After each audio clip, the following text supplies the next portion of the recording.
Is the Alumni of the Year and be presented by Anders Saint Kermo, Programmer at Starbreeze.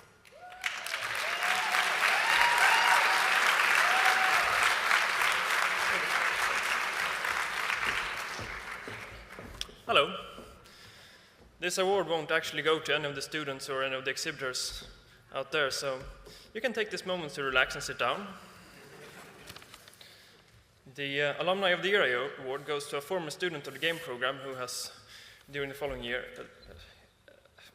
experienced a great personal success or helped out in the school. And this year, the award goes to Peter Stråle.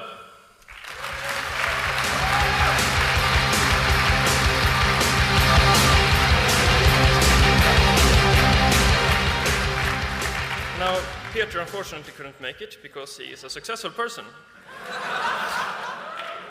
So, we will make sure he gets it.